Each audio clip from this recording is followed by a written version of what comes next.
अब तक आप कोई भी चीज मैनिफेस्ट कर रहे थे, और अगर उसको बहुत ज्यादा टाइम हो गया है, मे बी आपको 2 महीने हो गए हो, 3 महीने, 4 महीने, 5 महीने, किस किस को एक साल भी हो जाता है, एक पर्टिकुलर चीज के पीछे वो भाग रहे होते हैं या फिर उसको चेस कर रहे होते हैं, एक एक साल से भी मेथड्स कर लिए, सारे टेक्निक्स कर लिए, सब कुछ फॉलो करके देख लिया, तो आई थिंक अब आपको उस चीज को लेट गो कर देना चाहिए।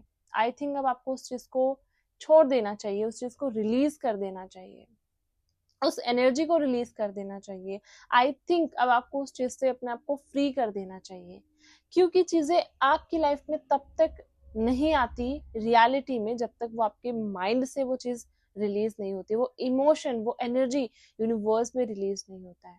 जब तक आप अपने ब्रेन में या अपने माइंड में किसी चीज की एनर्जी को होल्ड करके रखते हो, वो आपके माइंड में ही रहती है, वो आपकी रियलिटी में उतर के नहीं आ पाती।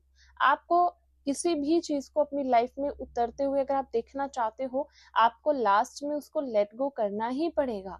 चाहे आपने कितने भी मेथड्स करे हो, वटेवर, आपने अफर्मेशंस दिया हो, आपने विजुअलाइज किया हो, आपने स्क्रिप्टिंग करा हो, कुछ भी किया हो, लेकिन अगर आपको बहुत ज्यादा टाइम हो गया है, तो आई थिंक अब आप उसको छोड़ दो। क्योंकि चीजों को छोड़ना, चीजों को लेट गो करना भी बहुत ज्यादा जरूरी है। ये बिल्कुल उसी तरीके से काम करता है जैसे आप किसी भी रेस्टोरेंट में जाते हो, आपको जो भी खाना होता है आप उसका ऑर्डर देते हो, एंड वो आपको एक टाइम देते हैं कि आपको 20 मिनट, 25 मिनट आपको वेट करना पड़ेगा, इतना टाइम लगेगा हमें इस डिश को बनाने में। तब तक आप वेट करते हो, लेकिन आप उनके पीछे नहीं जाते, आप उनके किचन में नहीं देखते हो, आप उनकी रेसिपी नहीं देखते हो कि वो कैसे बनाएंगे, है ना। आप, वो आपका काम है ही नहीं। उन्होंने आपको बोल दिया कि आपको वेट करना होगा, तो अब आप वेट करोगे, राइट। तो इसी तरीके से जब आप कुछ चीज यूनिवर्स से मांगते हो, हम वो चीज वैसे अज्यूम करते हैं लॉ ऑफ अट्रैक्शन के अंदर कि वो चीज ऑलरेडी है मेरे पास, वो चीज ऑलरेडी है मेरी लाइफ में। आप ऐसे लिखते हो, आप ऐसे ही बोलते हो कि थैंक यू यूनिवर्स ये चीज मुझे देने के लिए, थैंक यू यूनिवर्स वो चीज मुझे देने के लिए। तो अगर आप एक टाइम तक बोल रहे हो कि थैंक यू मुझे ये चीज देने के लिए, और दूसरी साइड आप बार बार उसी चीज के बारे में सोच रहे हो, कब आएगा, कैसे होगा, कौन करेगा, अभी तक नहीं हुआ, तो आप डबल एनर्जी दे रहे हो वहां पे। अब वो जो होने वाली चीज है आप उसको फील नहीं कर रहे हो। आपकी लाइफ में उस चीज का जो होना है, होने के बाद आपको कैसा फील हो, आप किस इमोशन में रहोगे, आपके पर्सनली आपकी लाइफ में क्या चेंजेस आएंगे, आपके बिहेवियर में क्या चेंजेस आएंगे, आप उस पर काम नहीं कर रहे हो।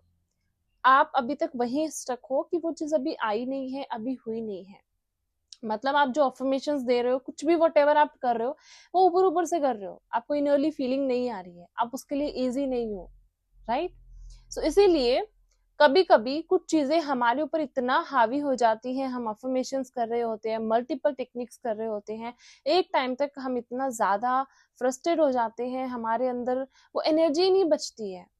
तो अगर आप इस स्टेज पे हो, आई थिंक अब आपको लेट गो कर देना चाहिए इस चीज को। आप इस चीज को छोड़ दो, फ्री कर दो इस चीज को अपने आप से, राइट। एंड आफ्टर दैट आप थोड़ा सा अपनी मेंटल, फिजिकल और इमोशनल हेल्थ पे ध्यान दो। क्योंकि हम कोई भी चीज मैनिफेस्ट करते हैं, तो एक टाइम तक हम इमोशनली, मेंटली, फिजिकली तीनों लेवल पे बहुत डाउन हो रहे होते हैं। क्योंकि हमें वही चीज प्रायोरिटी लगती है कि मेरी लाइफ की प्रायोरिटी शायद मेरी डिजायर ही है। अगर मेरी डिजायर मुझे नहीं मिली, तो शायद मैं इस दुनिया में नहीं हूँ, या फिर आपको बड़ा अलोन फील होता है आपकी डिजायर के बिना, राइट। तो इसीलिए अब आप जो भी मैनिफेस्ट कर रहे थे, किसी भी चीज को लेके आप बहुत टाइम से मेथड्स, टेक्निक्स आपने जो भी किए होंगे, वट अब आप उसको लेट गो कर दो। अब आप उसको छोड़ दो, अपनी तरफ से उस एनर्जी को रिलीज कर दो, एंड थोड़ा सा अपने मेंटल, फिजिकल और इमोशनल हेल्थ पे वर्क करना स्टार्ट करो। अब आप ये सोचो कि मैंने अब अपने आपको कैसे बैलेंस करना है एनर्जी वाइज। इसके लिए बहुत सारी चीजें हैं। आप होपोनोपोनो प्रेयर से शुरू करो, अपने लिए रोज होपोनोपोनो प्रेयर करो, ताकि आपकी भी एनर्जी बैलेंस हो सके। देखो, किसी भी डिजायर की जो एनर्जी है ना, वो एक ही पॉइंट पे रहती है, वो अप एंड डाउन नहीं होती, राइट।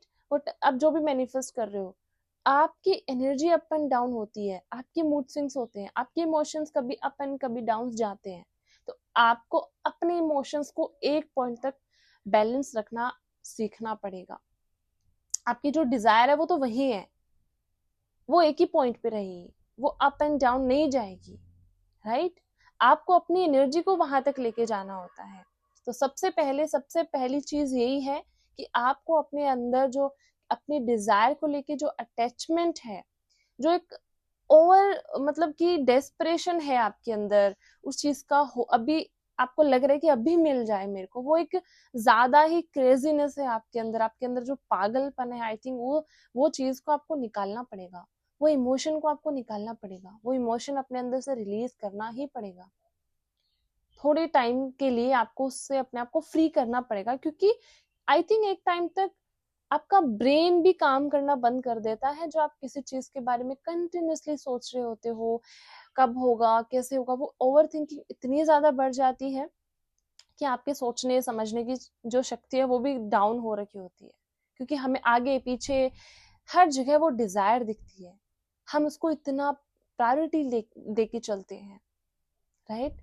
तो इसीलिए आप उसको उसको अपने आप से थोड़ा सा फ्री करो, उस एनर्जी को फ्री करो, उसको थोड़ा सा लेट गो करो, उस डिजायर से डिटैच होना स्टार्ट करो, उस डिजायर को लेके थोड़ा सा इजी फील करना स्टार्ट करो, और वो इजी फील करना या उससे डिटैच होना, ये सब चीजें तभी हो पाएंगी जो आप इनरली थोड़ा सा हील होना स्टार्ट होगे, खुद पे थोड़ा फोकस करोगे। एंड खुद पे फोकस करने के लिए आई थिंक बहुत सारे ऑप्शंस होते हैं, बहुत सारे मैंने खुद बताए हैं अपने चैनल पे। इसके अलावा आप होपोनोपोनो प्रेयर से शुरू करो, जैसे अभी मैंने बोला। सेकंड थिंग इज आप मेडिटेट कर सकते हो, मेडिटेशन करना स्टार्ट करो। आई थिंक मेडिटेशन में जो डिटैचमेंट करने की पावर है, आई डोंट थिंक वो किसी मेथड में और किसी टेक्निक में है। रोज ब्रीदिंग प्रैक्टिस कर सकते हो, मेडिटेट करना स्टार्ट करो, जितना हो सके उतना अपनी लाइफ में ग्रैटिट्यूड फॉलो करना स्टार्ट करो। जब आप आपकी लाइफ में जो चीजें हैं जो आप उनके लिए ग्रैटिट्यूड फील करोगे ना, ऑटोमेटिकली आप प्रेजेंट में शिफ्ट होना स्टार्ट हो जाओगे, प्रेजेंट में रहने लगोगे, आप उन चीजों पे फोकस करोगे जो है आपके पास, और आपका ध्यान उन चीजों से हट जाएगा जो आपके पास नहीं है, राइट। और यही चीजें आई थिंक आपको हेल्प करेंगी आपकी डिजायर से थोड़ा सा डिटैच होने में। तो आप होपोनोपोनो प्रेयर करो अपने लिए। सेकेंड, आप मेडिटेट करना स्टार्ट करो, रोज ब्रीदिंग प्रैक्टिस करना स्टार्ट करो, ताकि आपकी ओवर थिंकिंग कम हो, आपके थॉट्स का फ्लो कम हो, आपके डिजायर को लेके आपके अंदर जो भी अटैचमेंट है वो कम होगा।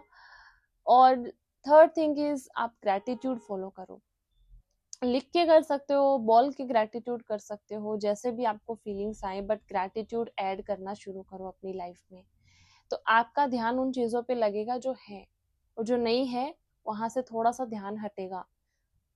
एंड आई थिंक वही एक स्टेज होता है, उसी स्टेज पे आप आई थिंक बहुत इजीली मैनिफेस्ट करते हो जो भी चीज आप मैनिफेस्ट करना चाहते हो।